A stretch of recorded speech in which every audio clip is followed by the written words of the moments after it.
All he beauty industry किती मोठी आहे इंडियामध्ये? हा एवढा मोठा बिझनेस आहे ना सर, की आपण फक्त महाराष्ट्राबद्दल किंवा पुण्याबद्दल बोललो आता. इमॅजिन करा पूर्ण भारताचा बिझनेस काय असेल. काही सांगू शकताय?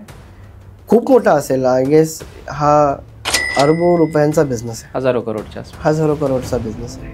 तू ज्यांच्या ही गोष्ट डीएनए मध्ये आहे ती लोक पुढे जात नाहीत किंवा सक्सेसफुल होत नाहीत. त्याच्या मागचं कारण काय माहिती का सर? कुठे हे मला त्याच्या मागचं कारण काय माहिती का सर? आमची कोठेही शाखा नाही. या म्हणेला ना, म्हणजे ह्या शब्दांना ना 30 वर्ष महाराष्ट्र मागे होतं. ही आर्ट जी आहे ना, एखाद्याच्या सौंदर्याला बनवू शकते आणि एखाद्याचं सौंदर्य खराब करू शकते. आणि आजकाल प्रत्येकाला सुंदर दिसायचं. एक्झॅक्टली. आणि सुंदर दिसणं ही काळाची गरज आहे. भारतामध्ये आणि महाराष्ट्रामध्ये कोण आहेत याच्यामध्ये टॉपर? जसं जावेद हबीब एक आहे, पण मला त्यांची शिक्षण पद्धती अजिबात आवडत नाही. आय एम सॉरी, बट त्यांनी बिझनेस चांगला केलाय. आपल्या हेअर ड्रेसिंगला खराब करणारे तेच आहेत. It's a big statement.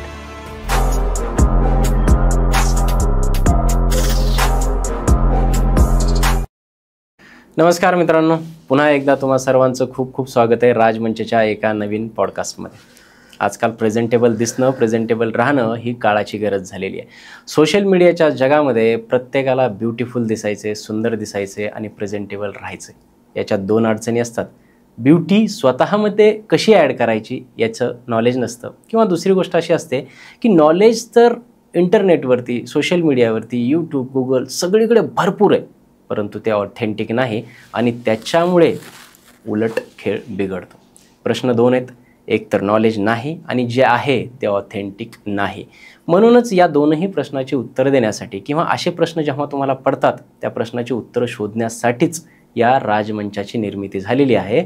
आणि तुमच्या या प्रश्नाची उत्तरं देण्यासाठी मी त्यातला एक मास्टर माणूस आज आपल्या मंचावरती बोलवला आहे. त्यांचं नाव आहे मझहर जावेद सर.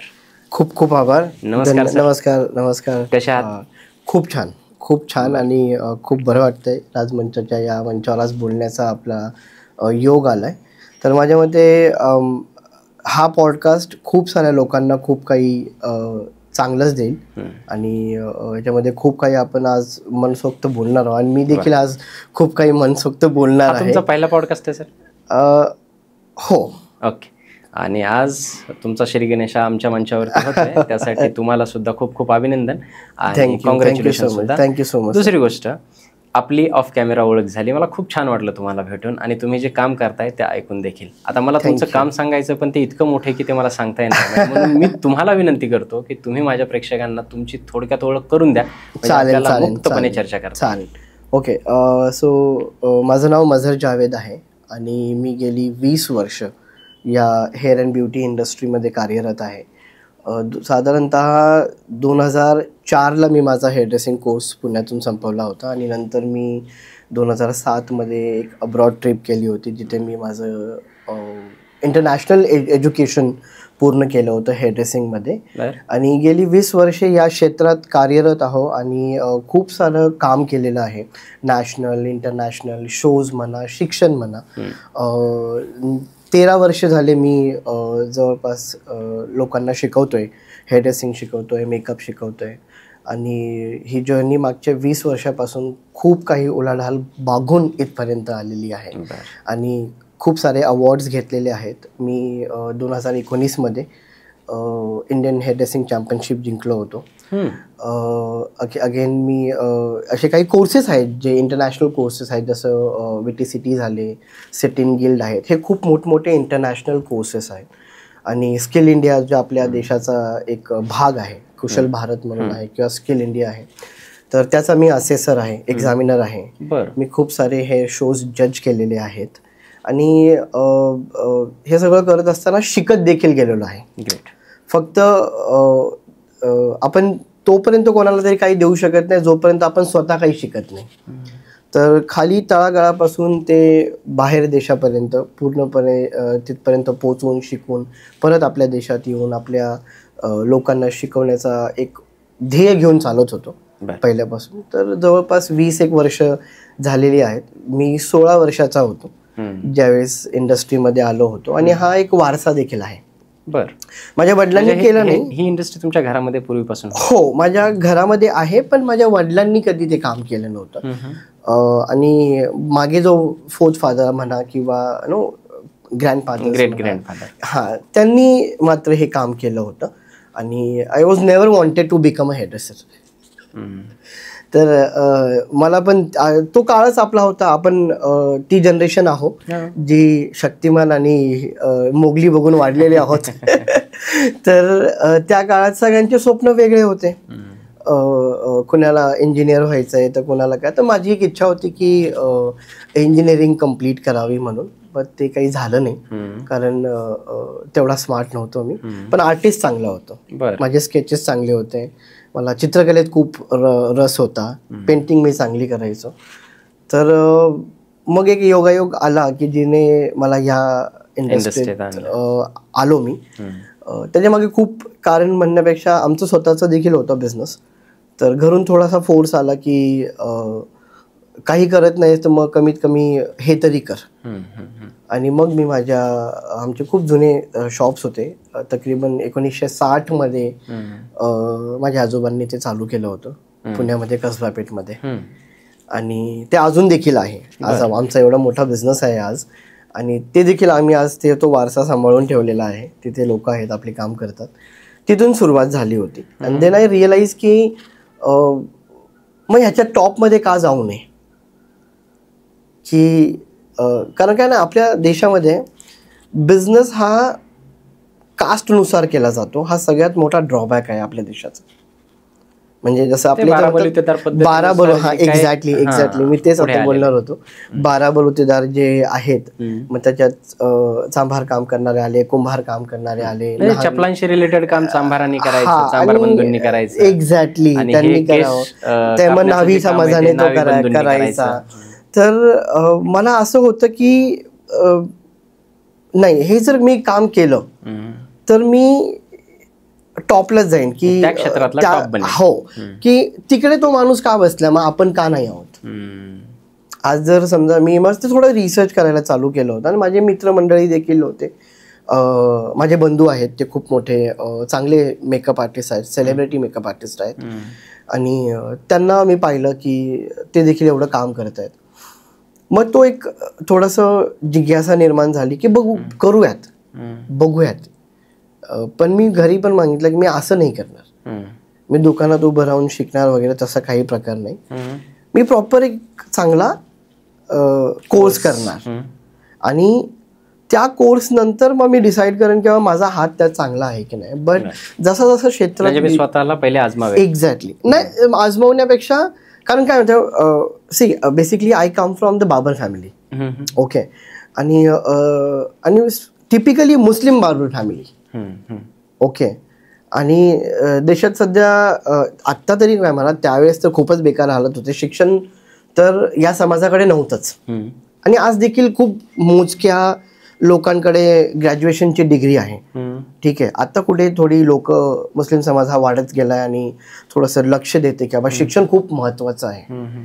तर त्यावेळेस पण घरी काय एवढं हे नव्हतं की नाही ठीक आहे ना, त्याला काय तुला शिकायची गरज आहे. आणि आपल्या तर रक्तात हेअर ड्रेसिंग आहे, ती भाषा घरात होती. आणि ते सत्य पण होतं की आमचा बॅकग्राऊंडच असा होता की आम्हाला केस कापणं म्हणजे तुम्ही कोण आम्हाला शिकवणार आहे, तो एक घरच्यांचा माइंडसेट होता. आमच्या रक्तात येते, ते आमच्या डीएनए मध्ये आहे. Barbering it's in my DNA. तर मग त्यांचं म्हणणं असं की तू बाहेर जाऊन करणार काय. आणि त्या काळामध्ये 2005ची गोष्ट सांगतोय मी तुम्हाला.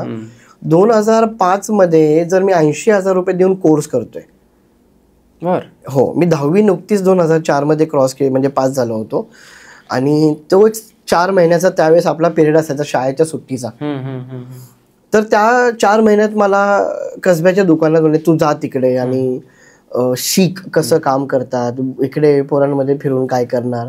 आणि पिंपरी चिंचवड शहराचा मी एक मराठी मुलगा, ठीक आहे. आणि ज्यावेळेस मी काहीतरी शिकण्याचा उद्देश म्हणजे ना, असं I decided to learn something new. Okay. आणि मग म्हटलं की नाही, मी तिकडे नाही जाणार, कुठे शॉपवर नाही जाणार.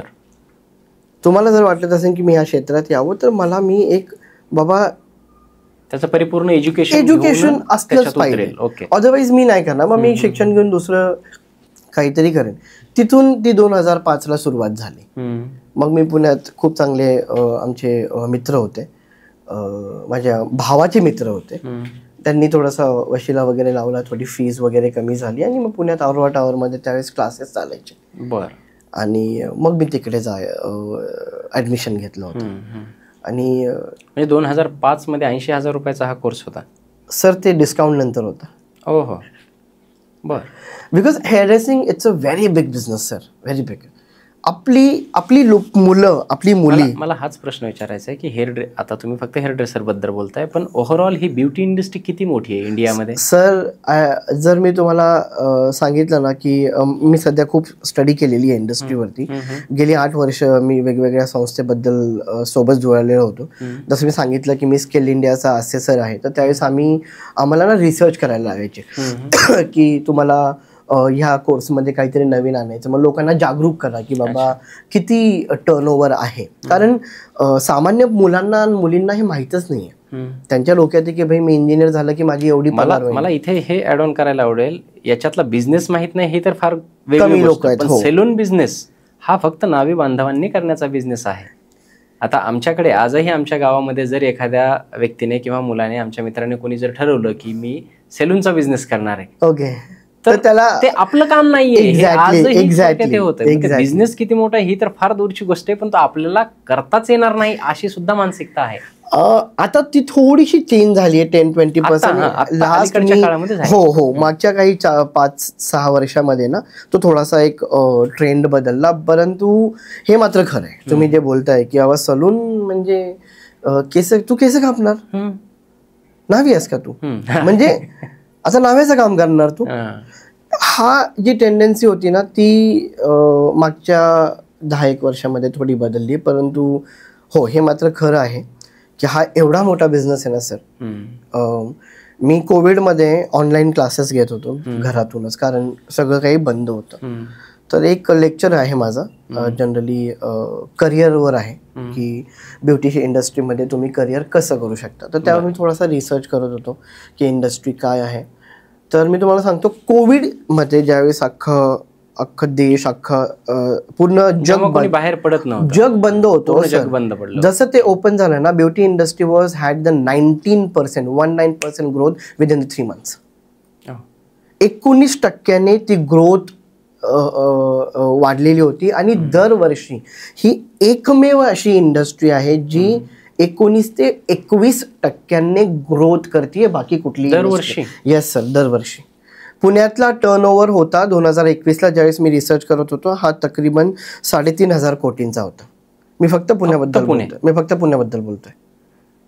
आणि रुरल पुणे सुद्धा नसेल मला वाटतं. नाही, आपले जे मेन मोठे मोठे सलॉन्स आहेत, कारण याच्यामध्ये 3 वेगवेगळे कॅटेगरीज आहेत. ओके, एक आहे तुमचा बार्बर शॉप्स आहेत, okay, then female beauty parlours आहेत, आणि मग ते एक आहे ते ए ग्रेड सलॉन्स आहेत जिथे तुम्हाला ते प्रॉपर हेअरड्रेसर्स, एज्युकेशन वगैरे घेऊन येतात, लक्झरीज असतात ते. आणि अल्टिमेट एम सगळ्यांचा तोच असला पाहिजे.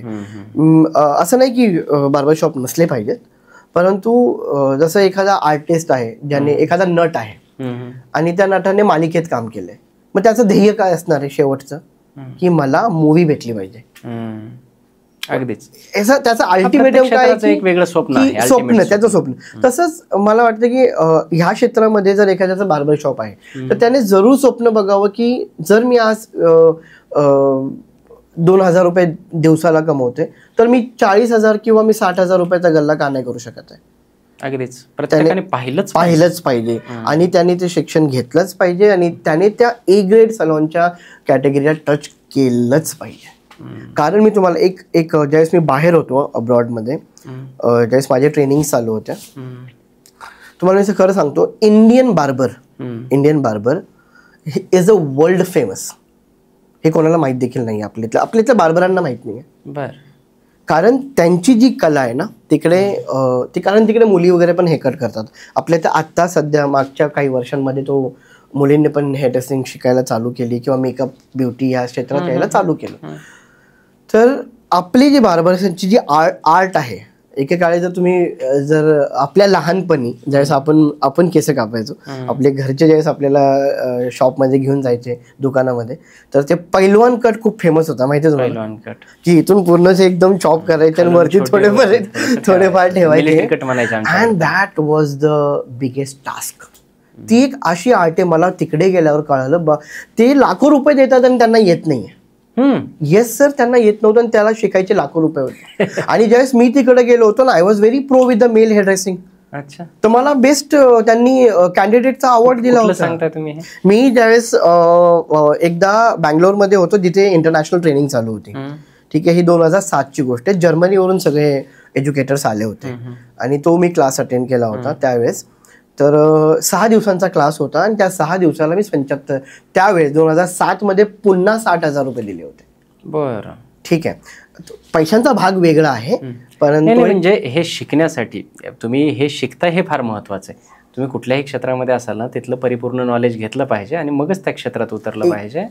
आणि हे फार आवडतंय. आणि आपली जी लोक आहेत ना सर, मी तुम्हाला म्हणजे आज देखील मी जेवढी पण लोक बघतायत, मुलं बघतायत, आपल्या न्हावी समाजाची लोक बघतायत, बार्बर्स जे लोक बघतायत, त्यांनी प्लीज या गोष्टीवर लक्ष द्यावं. We are the best hair artist in the world. Trust me, we are the best hair artist. कारण त्याला 2 कारणं आहेत. एक तर तुमचा हा जन्मजात बिझनेस आहे, ठीक आहे, आणि तुम्ही ते बघताय लहानपणापासून. एखादा कोर्स करतो, एखादा व्यक्ती जर समजा कोर्स करायला गेला, तो वयाच्या 21व्या वर्षी, 19व्या वर्षी किंवा 22व्या वर्षी करतो. पण इमॅजिन करा, एखादी कला, जसं आज तुम्ही क्रिकेट खेळताय, तुम्हाला क्रिकेटचे काही शॉटला किती प्रॅक्टिस करावी लागते, त्यावेळेस तो परफेक्ट होतो. बरोबर आहे. म्हणजे कुठल्याही कलेला प्रॅक्टिस असणं महत्वाचं आहे. अगदीच. मग विचार करा, जो मुलगा वयाच्या 7व्या आणि 8व्या वर्षापासून आपल्या पॅरेंट्स लोकांना ती कला करताना बघतोय, त्याच्या प्रॅक्टिसची लेवल काय असणार आहे? ते त्याच्या DNA मध्येच आहे. एक्झॅक्टली. मग आपण मी आता माझ्या कितीतरी स्टुडंटला समजवतो की तुम्ही थोडंसं लक्ष दिलं ना, we can become the world's best hair dressing in the world. आणि आपला तो समाज आहे. पण फक्त काही ड्रॉबॅक्स आहेत ज्यामुळे आपण पुढे येत नाही होत. काही ड्रॉबॅक्स आहेत. आय डोंट नो, आता ते ड्रॉबॅक्स इथे सांगणं उचित नाहीये, सांगायला पाहिजे. कारण चुकातून शिका हेच एक तंत्र आपल्याकडे असलं पाहिजे. कुठल्याही फील्डमध्ये जेव्हा आपल्याला मास्टरी हासिल करायची असते, तर त्यात काय करायचं असतं, पहिले ते एक चुका टाळायच्या असतात आणि परफेक्शनकडे जायचं असतं. जर आपण चुक्याच समजल्या नाहीत, मी कुठे चुकतोय हेच जर मला समजलं नाही, तर मी कधीच पुढे जाऊ शकत नाही. माझा हा प्रश्न येणारच होता, पण तुम्ही बोलताय फ्लोमध्ये, तर मला वाटतं की ते आता सांगूनच टाका की आपल्याकडचे जे बार्बर आहेत किंवा पारंपरिक हा व्यवसाय करणारी लोक आहेत, ते आजही, मी आता एकदम पर्सनली सांगतो आणि हे सांगताना दुःखदायी वाईट आहे की 3 पिढ्यांपासून त्यांचं तेच दुकान आहे. ते त्याच दुकानात आहेत. आजोबा, वडील आणि मुलगा त्याच दुकानात तिथेच केस कापतायत. नॅचरली जे काही त्याचे केस काटण्याचे, जे कापण्याचे जे काही पद्धत आहे किंवा त्याचे जे रेट्स आहेत ते थोडेफार वाढले असतील, पण दुकान तेच आहे. थोड्याफार खुर्च्या बदलल्या असतील. मग ही लोक कुठं चुकतायत? आज काही लोक ज्यांचा हा पारंपरिक व्यवसाय नसताना सुद्धा मोठमोठे बिझनेस करतायत, ब्युटी इंडस्ट्रीमध्ये येत आहेत, परंतु ज्यांच्या ही गोष्ट DNA मध्ये आहे, ती लोक पुढे जात नाहीत किंवा सक्सेसफुल होत नाहीत. त्याच्या मागचं कारण काय माहितीये का सर? कुठे हे मला त्याच्या मागचं कारण काय माहितीये का सर? एक तर ही मन, आमची कोठेही शाखा नाही, या मनेला ना, म्हणजे ह्या शब्दांना ना 30 वर्ष महाराष्ट्र मागं होतं. का शाखा नाहीये? का नाहीये? आज तू तुझ्या पिढीतला 4था माणूस आहेस तू. ज्या गोष्टीची लाज वाटली पाहिजे बोलायला, आणि आपण ती पाठी लावतोय. आमची कुठेही शाखा नाही. त्या अभिमानाने पाठी लावण्याची गोष्टच नाही. अरे तुझ्या शाखा पाहिजेत वर्ल्ड मध्ये. तू 5वा आहे तुझ्या पिढीतला, आणि तुमच्या मागून आलेला एखादा ITतला माणूस एक सलॉन ओपन करतो आणि 10 पोरं कामाला ठेवतो, आणि तुमचीच मुलं तिकडे काम करतात. म्हणजे जी गोष्ट लाजिरवाणी आहे, त्याला आपण किती जिद्दीने सांगतोय आमची कुठेही शाखा नाही. आणि हे फक्त बार्बर इंडस्ट्रीसाठीच नाही, तर मला वाटतं प्रत्येकच बिझनेससाठी आहे. म्हणजे जे जे पारंपरिक बिझनेसेस आहेत आपल्या महाराष्ट्रात, भारतामध्ये, ते फार अभिमानाने की आम्ही एकटे आहोत, आम्ही कोणाला ही शाखा देणार नाही, आमची कुठे शाखा नाही. हे खूप चुकीचं आहे सर. ते हे खूप चुकीचं आहे. आणि त्याच्यामुळे जे बाहेरचे लोक आहेत किंवा आता मी ओपनली बोलेन, जे नॉन महाराष्ट्रीयन्स आहेत, ओके, तुम्ही याच्याकडे जातीने बघितलं, म्हणजे न्हावी ह्या जातीने पाहिलं आणि त्यांनी ह्याच्याकडे बिझनेसने पाहिलं. दोघांचा दृष्टिकोन वेगळा आहे सर. फरक आहे. Okay, when I use to write on my paper the caste, the barber, मला त्यावेळेस जर माझ्या घरच्यांनी सांगितलं असतं, नाही तुझी कास्ट नाही आहे, हा तुझा बिझनेस आहे, हा बिझनेस आहे तुझा आणि या बिझनेसला तुला पुढे घेऊन जायचंय, हे आम्हाला कोणी सांगितलंच नाही. त्यांनी काय केलं, this is not the caste, forget about the caste, this is the अरबो रुपये का बिझनेस. एक काम करूया, आपण हा बिझनेस करूया. चुकतोय कुठं आपण, की आपण आपल्याच स्वतःच्या कलेला त्या लेवलला बघतच नाहीये, पहिली गोष्ट. दुसरी, कारण आपण पारंपरिक काम करतोय तर आम्हाला शिकायची काय गरज. बरं, हे काम करण्याची लाज पण आहे का? मला तरी नाही. I am proud. तुम्हाला नाही, पण हो, चुकतायत त्यांच्यामध्ये हा एक गुण 100% असणारच आहे. त्यामुळे ते चुकतायत, कारण ज्यांना लाज नसेल, म्हणजे जे अभिमानाने सांगतात ना, त्यांचे आज खूप मोठे बिझनेस आहेत. कारण बार्बरला तरी मी आर्टिस्ट म्हणून बघतो. Exactly. They are artist only. No, मी तुम्हाला काय म्हटलं, की आपल्या इथलं कास्ट सिस्टम याला कारणीभूत आहे. आणि त्यांची मानसिकता देखील, बार्बरांची मानसिकता देखील. आज आपण विचार करा सर, की बाहेरून लोक येत आहेत. आज तुम्ही मोठे मोठे ब्रँड्स बघा, तुम्ही मला दाखवा एक बार्बर त्यांचा ओनर आहे. आम्ही ज्यावेळेस प्रयत्न केला की magic of scissor, Valentina magic of scissor हे आम्ही मोठं करावं, ठीक आहे. ज्यावेळेस आम्ही 2016ला आमचं पहिलं सलॉन ओपन केलं पुण्यामध्ये, त्यावेळेस माझं एवढं कार्यरत होतं. आम्ही 4 जण आहोत. ओके, मी आहे, माझे बंधू आहेत, नौशाद जावेद आहेत, माझे 2 मित्र आहेत, स्वप्नील मर्दाने आणि रशीद जावेद. हे आम्ही चौघं एकत्र येऊन ज्यावेळेस आम्ही चौघांनी मिळून 2016ला मॅजिक ऑफ सिझरची नीव ठेवली, त्यावेळेस आमचे थोडेसे थॉट प्रोसेस वेगळे होते. मॅजिक ऑफ सिझर 2014ला सुरू झालं, सॉरी 2016ला पुण्यामध्ये डेक्कनमध्ये आम्ही पहिलं आमचं सलॉन ओपन केलं. आणि जेवढे पण माझे 4ही पार्टनर आहेत, आणि आता आम्ही 2024ला आम्ही व्हॅलेंटिना ग्रुप ऑफ इंडस्ट्रीज सोबत जुळालो गेलो. आणि व्हॅलेंटिना ग्रुप ऑफ इंडस्ट्रीज खूप मोठी कंपनी आहे. ओके, त्यांचे 17-18 वेगवेगळे व्हेंचर्स आहेत. सो आम्ही दोघं एकत्र आलो आणि व्हॅलेंटिना मॅजिक ऑफ सिझर ही सलॉन्स आणि स्कूल्स याची चेन पूर्ण रेडी करण्याच्या उद्देशाने त्या कंपनीने आपल्याला हातभार लावला. आणि ते आपल्यासोबत खंबीरपणे उभे आहेत की तुझं ध्येय मला पटलंय, and I know your vision is big. काय ध्येय तुमचं सर? पहिली गोष्ट तर माझं ना एज्युकेशन मध्ये खूप रस आहे. ठीक आहे, बिझनेस एज्युकेशन या क्षेत्रातलं एज्युकेशन. तुम्हाला जे कळलंय ते इतरांना शिकवलं. माझं असं म्हणणं आहे की ज्यावेळेस मी जाईन त्यावेळेस मला कमीत कमी प्रत्येक देशातनं एका राज्यातनं एका लोकांनी तरी बोलायचं की सरांनी आम्हाला ट्रेनिंग दिली. आणि त्यासाठी आणि मी मागचे 9 वर्ष 12 वर्ष झाले मी ट्रेनिंग देतोय. आणि माझ्याकडे असे मुलं आलेत ना सर, काही प्लंबर होते, हो काही प्लंबर होते, काही हाऊसकीपिंग मध्ये होते. Sir we can't afford you, आम्ही तुम्हाला तेवढी फीस देऊ शकत नाहीये. बरं ठीक आहे, फ्री मी ओपनपणे सांगेन, मी फ्री कोणालाच केलेलं नाहीये, परंतु तुझ्याकडे ज्यावेळेस येतील त्यावेळेस दे, पण दे. अच्छा, ओके. 10 वर्ष लागू दे, पण शिक. पैसे वाचून अडू नये, पण शिक्षण घे.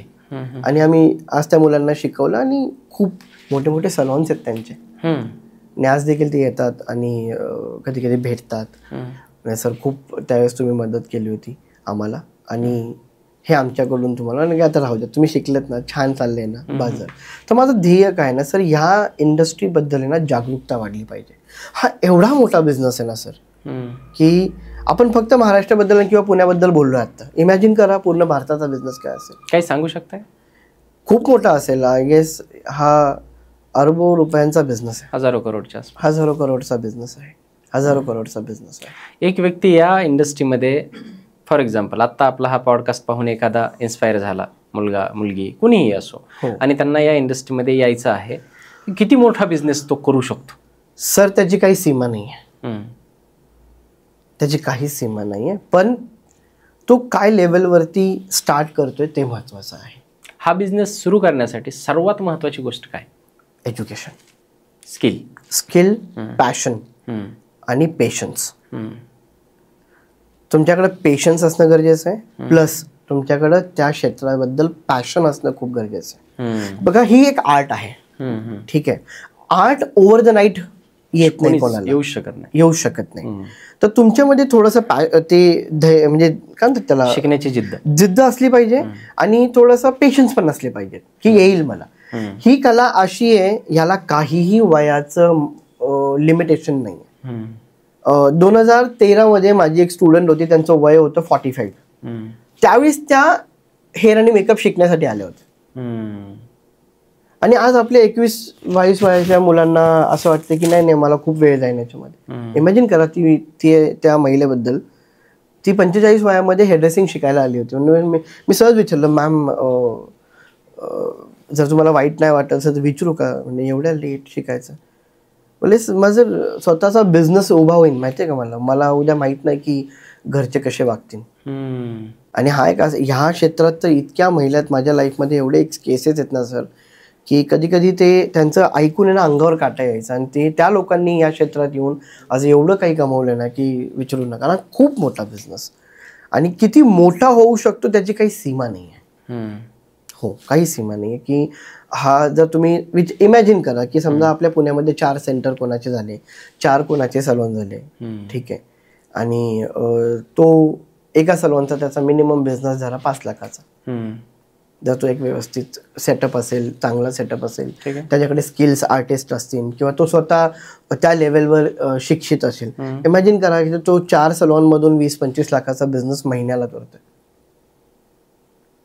तर त्याने जर तो बिझनेस मल्टिपल करत गेला, प्रत्येक शहरामध्ये, प्रत्येक काय बोलतात की राज्यामध्ये, छोटे छोटे सलॉन टाकले, सगळीकडे टाकले, हा किती मोठा बिझनेस होऊ शकतो.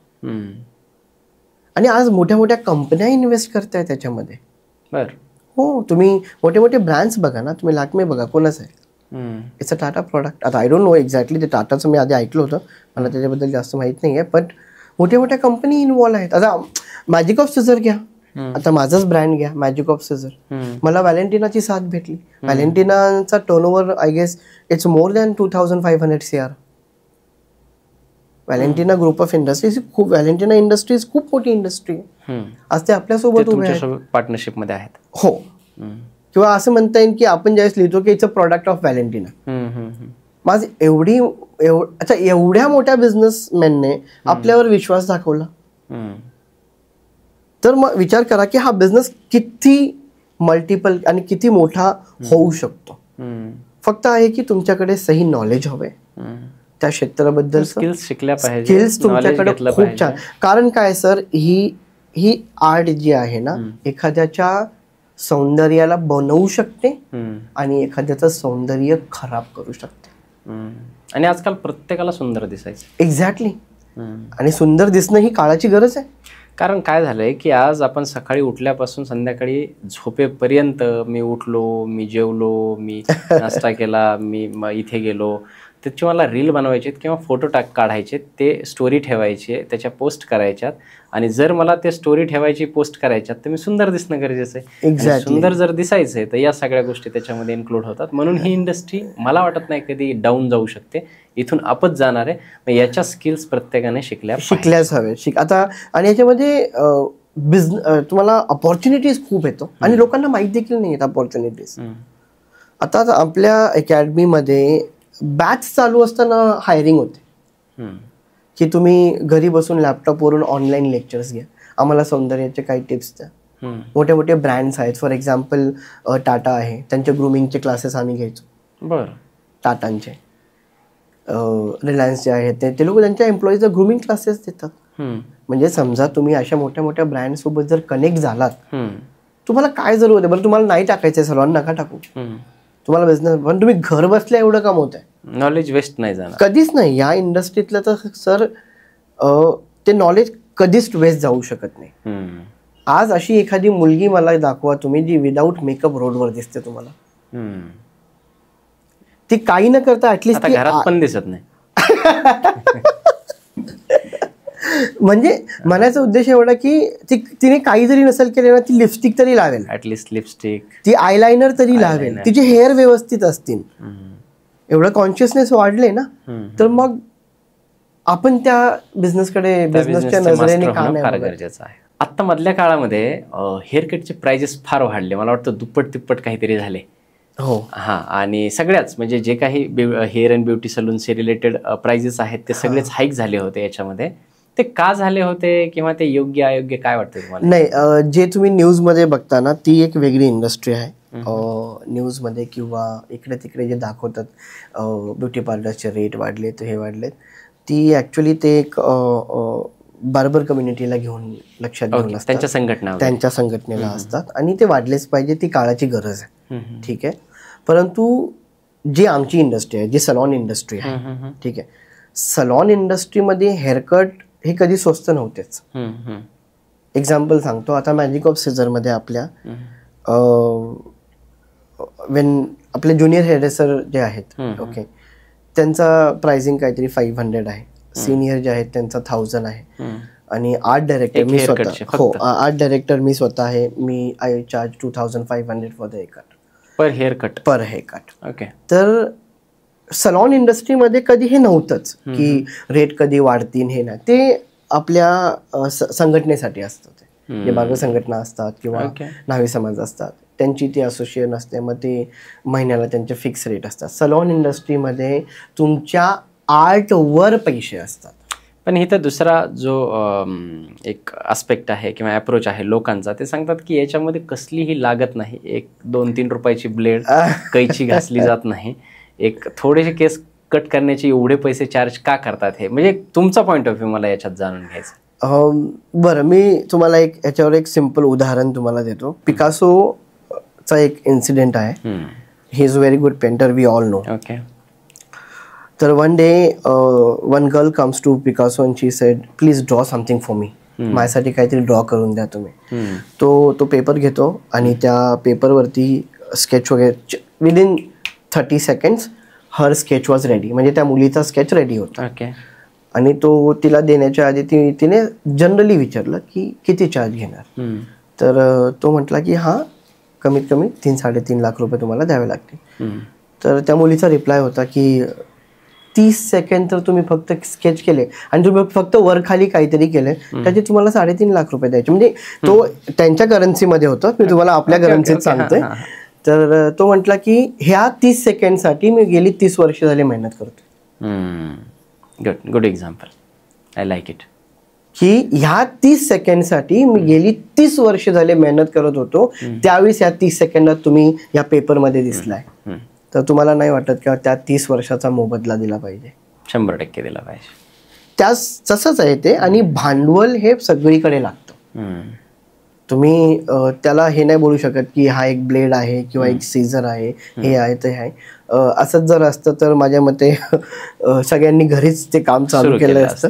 तर मला असं वाटतं की ती जी प्राइसिंग आहे ना, ती त्या माणसाच्या, त्या हेअरड्रेसरच्या किंवा त्या बार्बरच्या स्किलची प्राइस आहे. आता आमच्या सलॉनमध्ये कितीतरी लोक येतात की okay, your art director, Y your art director is very expensive. तुमचे आर्ट डायरेक्टर एवढे एक्सपेन्सिव्ह काय आहे? ते म्हणतात की मॅम त्यांचा एक्सपिरियन्स किंवा त्यांचं बोलण्यात, त्यांची कन्सल्ट करण्याची पद्धत. आमच्या क्षेत्रात सलॉन इंडस्ट्रीमध्ये किंवा ब्युटी इंडस्ट्रीमध्ये जर सगळ्यात महत्त्वाचा जर कुठला हथियार आहे तर तो आहे कन्सल्टेशन. की तुम्ही त्या क्लायंट सोबत, तुम्ही त्या कस्टमर सोबत कसं कन्सल्ट करताय, ओके, आणि त्या कन्सल्टच्या बेसवर तुम्ही काय डिझाईन करताय आणि त्या डिझायनिंगचे पैसे आहेत. ओके. तर तुम्हाला सिंपल एक गोष्ट फरक सांगतो दोन्हीमध्ये. एक बार्बर शॉप आहे आणि हे एक सलॉन आहे. ठीक आहे. बार्बर शॉप मध्ये तुम्ही देखील इतके वर्ष, आपण देखील जातच आहोत आणि तुम्ही जाऊन त्यांना विचारता की माझी केस कापायची आहेत. ठीक आहे. हा general conversation between the barber shop. तुम्ही तिकडे गेला, तुम्ही त्यांना सांगितलं मला केस कापायची, इथून बारीक कर, इथून बारीक कर, इथून बारीक कर, त्याने तेवढंच काम केलं, तुम्ही पैसे दिले, तुम्ही बाहेर गेलात. ह्याच्या अपोजिट आता एक स्किल्ड हेअर ड्रेसर काय करणार? तो तुम्हाला पहिला प्रश्न विचारतो, सर तुम्हाला कसं हवंय? ठीक आहे. त्याच्यानंतर तो तुम्हाला गाईड करतो, तुम्ही चुकीचं बोलताय सर, तुमच्या फेसला हे चांगलं नाही दिसणार आहे. मी तुम्हाला सांगतोय किंवा मी माझे हे सजेशन्स आहेत, तुम्ही असा हेअरकट किंवा हा मेकअप केला पाहिजे किंवा तुम्ही हे टिप्स वापरले पाहिजेत. तो त्याच्या एक्सपर्टीज यूज करून त्या माणसासाठी काय व्यवस्थित आहे ते करून त्याला बाहेर पाठवते. आणि त्याच्याच विरुद्ध इकडे काय झालं होतं की क्लायंटने त्याला सांगितलं त्या पद्धतीने त्याने केलं. इकडे याने काय केलं की बाबा सर ही माझी इंडस्ट्री आहे ना, मी याच्यात थोडंसं शिक्षण घेतले, मी तुम्हाला काही टिप्स देतो, काही तुम्हाला सांगतो तुमच्याबद्दल, तर ते तुम्ही ऐका आणि त्याच्यानुसार आपण पुढे जाऊयात. म्हणजे दोन्हीकडे फरक आहे. एक स्किल्ड आर्टिस्ट काय करतो, ही ऑलवेज कन्सल्ट, आणि एक नॉन स्किल्ड आर्टिस्ट काय करतो, ही ऑलवेज लिसन आणि he follows the order. Skilled artist never follows the order. ठीक. ते तुम्हाला सांगतील की सर मला असं वाटतं की ह्याच्यामध्ये तुमच्या ह्याच्यामध्ये आपण हे ॲड ऑन केलं पाहिजे, हे तुम्हाला छान दिसेल, तुमचं प्रोफेशन हे आहे, तुम्ही डॉक्टर आहात, तुम्ही इंजिनियर आहात, तुम्ही IT मध्ये आहात, तुम्ही फॅशन डिझायनर आहात किंवा तुम्ही कुठल्या क्षेत्रात नाही, त्या क्षेत्रानुसार तो तुमच्या केसांची, तुमच्या मेकअपचे, तुमच्या डेली लुक्स बद्दल तो काही ना काही तुम्हाला ॲड ऑन करून देत असतो. आणि हा मोठा फरक आहे. ओके. हा खूप मोठा फरक आहे. स्किल्ड बार्बर म्हणू शकतो किंवा हेअर ड्रेसर म्हणू शकतो. त्याला ट्रेंड फार छान कळत असावा, त्याला ट्रेंडची माहित पाहिजे की काय सध्या ट्रेंड चालू. एक्झॅक्टली. त्याला जसं सांगितलं मला की मी इथेही काम केलंय, अब्रॉडलाही काम केलंय, बाहेरच्या राज्यांमध्येही काम केलंय. हे जे काही ब्युटी इंडस्ट्रीमध्ये ट्रेंड्स चेंज होतात, पहिला प्रश्न तर हा आहे की सध्या ट्रेंडिंग काय आहे आपल्याकडे, आणि दुसरी गोष्ट म्हणजे तोच ट्रेंड अब्रॉडला, इंडियामध्ये आणि महाराष्ट्रामध्ये काय फरक आहेत या ट्रेंडमध्ये? सर फरक बघा खूप आहे. ठीक आहे. पहिली गोष्ट ना, इंटरनॅशनली दोनदा ट्रेंड्स चेंज होतात, ज्याला आपण समर आणि विंटर कलेक्शन म्हणतो. जनरली आमच्या इंडस्ट्रीमध्ये आम्ही त्याला विंटर कलेक्शन, समर कलेक्शन असं, आपण खूप वेळा फॅशन शोचं पण ऐकलं असेल की समरचे फॅशन शोज वेगळे होतात, विंटरचे फॅशन शोज वेगळे होतात. तर इंटरनॅशनली ग्लोबली दोनदा ट्रेंड चेंज होतात वर्षातून, एक समर आणि एक विंटर. ठीक आहे. आणि त्यानुसार सगळे लुक्स डिझाईन केले जातात. जे मोठे मोठे आर्टिस्ट आहेत इंटरनॅशनली, ते त्यांच्या लुक्सवर काम करतात की बाबा आता समर आहे किंवा उन्हाळा चालू आहे, तर उन्हाळ्याच्या वेळेस काय लुक्स असले पाहिजेत, लोकांनी त्यांचे हेअर, त्यांचा मेकअप, त्यांचे स्किन रुटीन्स कसे ठेवले पाहिजेत, त्यावेळेस एक ट्रेंड चेंज होतो. दुसरा, ज्यावेळेस विंटर्स येतात, ओके, सर्दी आहे, मॉइश्चर आहे हवेमध्ये खूप जास्त, स्किन ड्राय होते, हेअर ड्राय होत आहेत, तर त्यावेळेस तुमचे काय लुक्स असले पाहिजेत. तर ह्या फक्त हेअर ब्युटी मेकअपसाठी नाही आहे, तर हा प्रत्येक क्षेत्रासाठी आहे की विंटर कलेक्शन आणि समर कलेक्शन हे बनवले जातात. इंटरनॅशनल जे लुक्स आहेत ना, ते आपल्याकडे येण्यासाठी, आपल्यापर्यंत पोहोचण्यासाठी तकरीबन आय गेस 2 ते 5 वर्षाचा कालावधी लागतो. एवढा गॅप असतो? हो सर. इंटरनॅशनल ट्रेंड आपल्या भारतामध्ये येण्यासाठी आज जे आपण हेअर ड्रेसिंग करतोय ना, फॉर एक्झाम्पल फिमेलमध्ये खूप हेअरकट्स फेमस असतात, ते लेयर्स वगैरे करतात, किंवा आपण जे मेकअप करतोय आपण त्यांच्यापेक्षा थोडेसे मागे चाललो. We have achieved them, we are there now. आपण इंटरनॅशनल सोशल मीडियाच्या काळात तरी एवढा गॅप नसायला हवा होता, बट कल्चर आणि geographical changes makes a huge difference. I tell you why. की कुठलाही लुक्स जो आहे ना, तो तिथल्या कल्चरचा भाग असतो. ओके. हो, अगदीच. ओके. फॉर एक्झाम्पल समजा की आपण दिल्लीमध्ये गेलो, ओके, आणि दिल्लीचा विंटर आणि आपल्या महाराष्ट्राच्या विंटरमध्ये फरक आहे. ठीक आहे. मग तिकडचे लुक्स आणि आपल्या इथले लुक्स हे वेगळेच असणार आहेत. मग आपण असं नाही बोलू शकत की ते जास्त ट्रेंडी आहेत का आपण ट्रेंडी आहोत. फॉर एक्झाम्पल, एक जर समजा तुम्ही साऊथ इंडियामध्ये जा, तिकडे जनरली फिमेल्स लॉंग हेअर ठेवतात. ठीक आहे. त्यांचा जो जॉग्राफिकल कंडिशन्स आहेत, किंवा त्यावेळेस त्यांचे जे लुक्स डिझाईन केले जातात तिथल्या हेअर ड्रेसरनुसार, की त्यांची डेलीची राहणीमान कसं आहे, तिथलं वेदर कसं आहे, या सगळ्या गोष्टी लक्षात ठेवून मग त्याच्यावर खूप सारं काम केलं जातं. तर बऱ्यापैकी Maharashtra is a very very मला असं म्हणता येईल की आपण खूप प्रगत आहोत. बर. हो, आपल्या इथे मुंबई पुण्यामध्ये एवढे चांगले लुक्स कॅरी केले जातात. ओके, आणि we literally reach to the international trends. Okay, आणि आपण तिथपर्यंत आहोत. फक्त फरक एवढाच आहे, जसं तुम्ही बोलले की ग्लोबली, नॅशनली आणि स्टेट वाईज जर फरक असेल तर खूप फरक आहे, कारण आपण ग्लोबल ट्रेंडला फॉलो करतो. ओके, जसं पॅरिस झालं. पॅरिसमध्ये Paris is non for the fashion capital. Okay, की जेवढे पण फॅशनेबल सगळे हेअर, मेकअप, फॅशन जे काही आहे सगळं तिकडून ते ट्रेंड्स बाहेर निघतात. आणि कारण तो एक शहरच असा आहे की जिथे एव्हरी डे समथिंग न्यू, आणि तेच मग सगळीकडे ट्रेंड फॉलो केले जातात.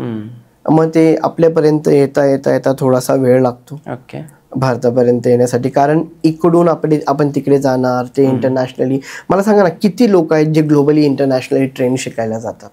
बोटावर मोजण्यासारखे. सर, आज आपण 140 करोडच्या देशामध्ये राहतोय, आणि हा अरबो रुपयांचा बिझनेस आहे.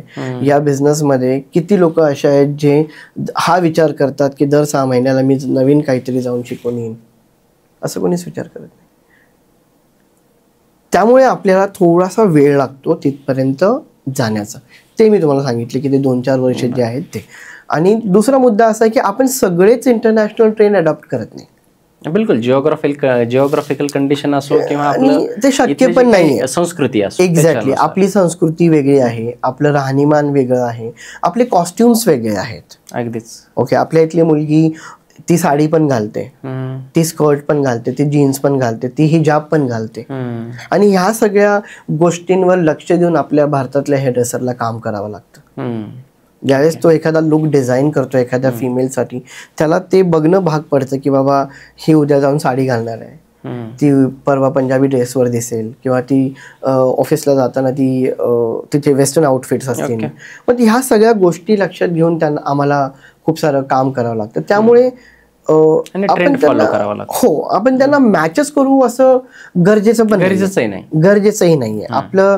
कारण भारताची एक अशी संस्कृती, आता कालच माझा एक लेक्चर चालत होता, आता खूप मोठा विषय निघाला तो की सर आपण त्यांच्यासारखे ट्रेंड्स का नाही करत.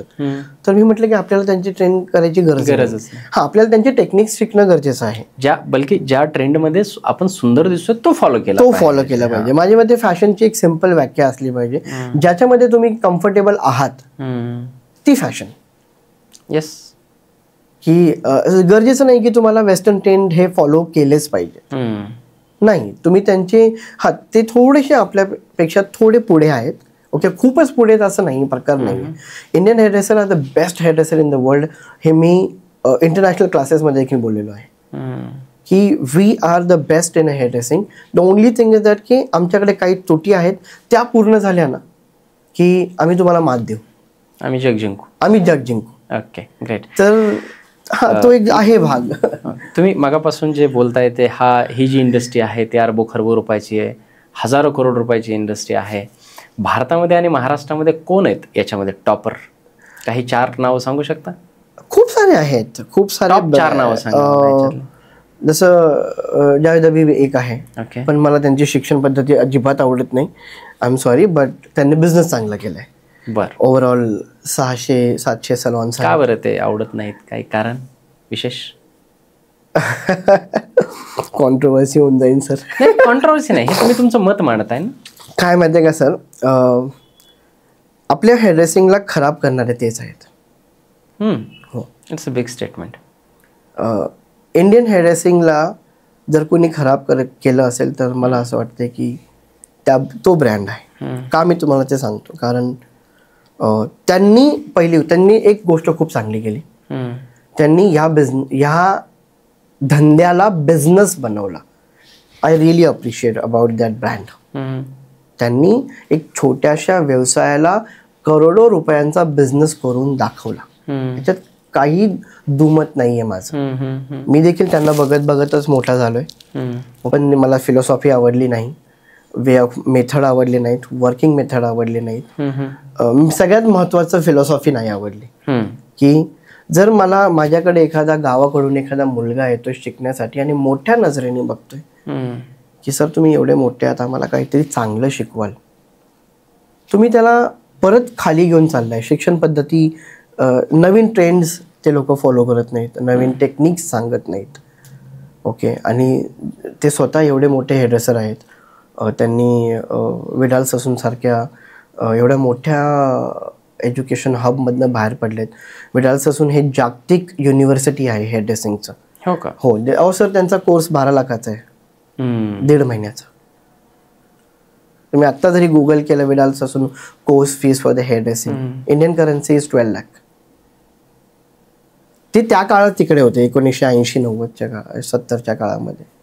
तुम्ही एवढ्या मोठ्या त्यातून बाहेर आलात, तुम्ही या देशाच्या ह्या इंडस्ट्रीला कुठे घेऊन जायला पाहिजे.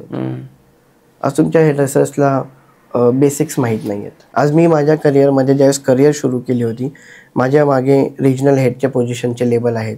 मी नॅशनल हेड होतो एका कंपनीसाठी 9 वर्ष. त्यांचे हेअर डिझाईन करायचो, त्यांचे सगळे ट्रेनर मी ट्रेन करायचो.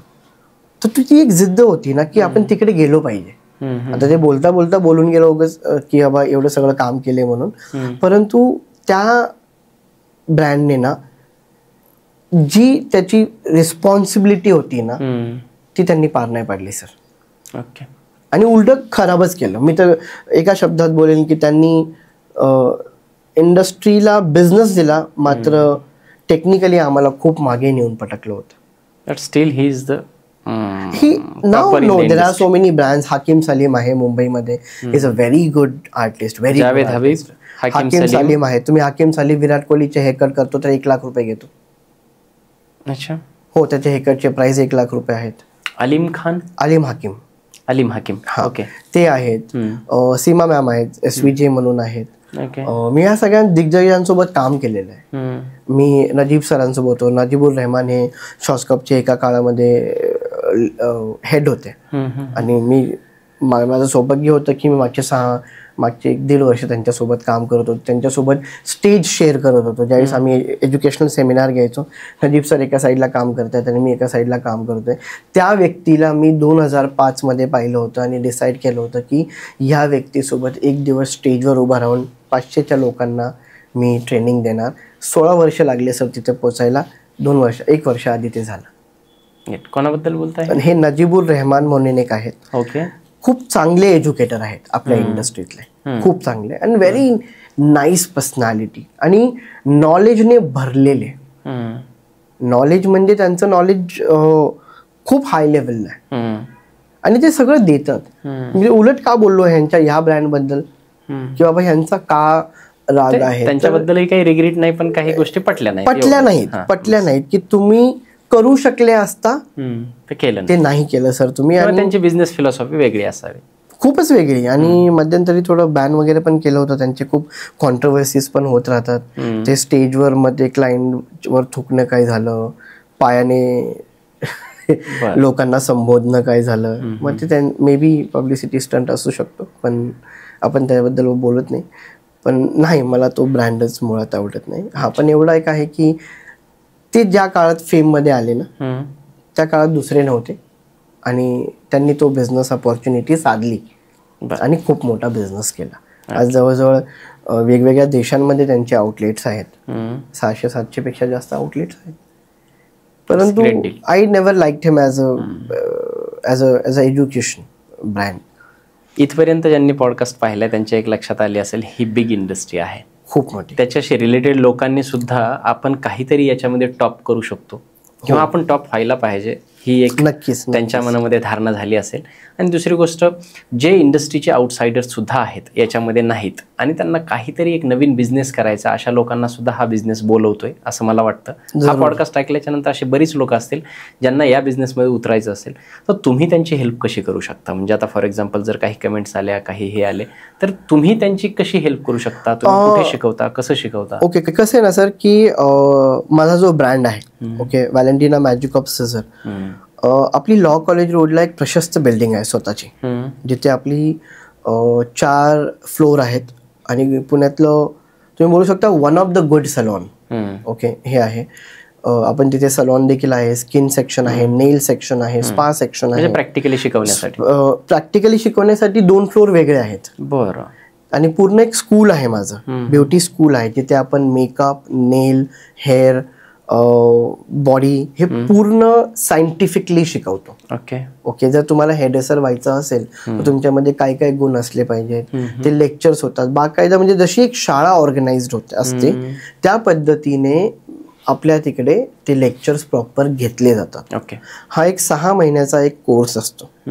आणि त्या कोर्समध्ये तुम्हाला जर समजा तुम्ही हेअरड्रेसर व्हायचं डिसाईड केलं, जर तुम्ही समजा मेकअप आर्टिस्ट व्हायचं डिसाईड केलं किंवा तुम्ही ब्युटी थेरपिस्ट व्हायचं डिसाईड केलं, तर त्या क्षेत्रामधले जेवढे पण दिग्गज आहेत ते तुम्हाला माझ्या इन्स्टिट्यूटमध्ये येऊन ते ट्रेनिंग देतात. मी स्वतः ट्रेन करतो. मी ओव्हरऑल लास्ट 9 इयर्समध्ये मोर दॅन 8,000 स्टुडंट ट्रेन केलेले आहेत. ओके. आणि पूर्ण भारतभर ट्रेनिंग दिलेली आहे. मला असं वाटतं की कुठलं असं स्टेट राहिला नाही जिथे मी माझे लेक्चर झालेले नाही आहेत. तर तो सगळा एक्सपिरियन्स घेऊन आम्ही पुण्यात उतरलो की, आणि मग तिथे आम्ही आमची स्कूल ऑफ ब्युटी स्टार्ट केली. हो, स्टार्ट केली. आणि आता सध्या आम्ही लॉ कॉलेज रोडला आहोत. तिकडे प्रशस्त आहे, म्हणजे सगळं एक इंटरनॅशनल लेवलवर आहे. Okay. It's not about the money की तुम्ही किती पे करताय, इट इज अबाउट की मी तुम्हाला काय देतोय. ठीक आहे. आणि तो एक कॅरिक्युलम पूर्ण तुम्ही जर इथे शिकलात आज, म्हणजे आपल्या पुण्यामध्ये लॉ कॉलेज रोडमध्ये मॅजिक ऑफ सिझरमध्ये शिकलेले आहात, तर तुम्ही समजा अब्रॉडला गेले उद्या तर तुम्ही ते रिअलाइज कराल की अरे हो, आपल्याला तिकडे हे शिकवलं होतं जे इथे पण ट्रेंड चालू आहे. तर त्या लेवलचा एक कॅरिक्युलम रेडी करून ठेवलेला आहे की बाबा तुम्ही इथे जर आलात तर तुम्हाला हाच कॅरिक्युलम दिला जाईल.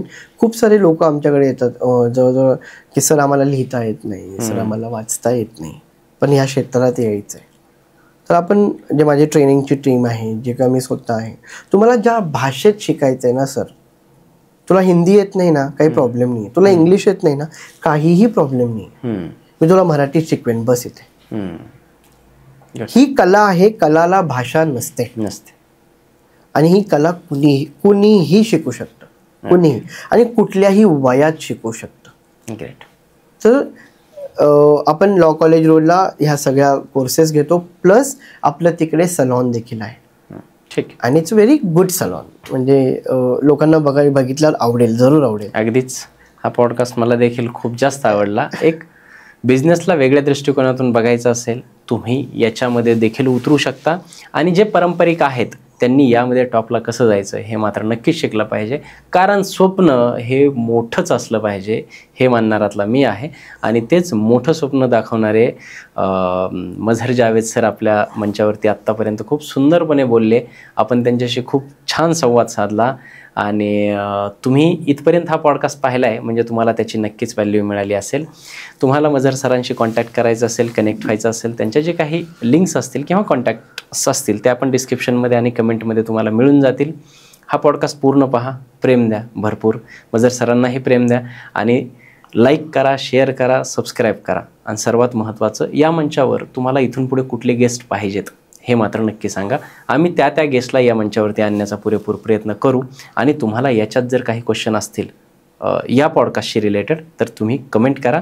आपण मझहर सरांच्या साहाय्याने त्याची उत्तरं देण्याचा प्रयत्न नक्की करूयात.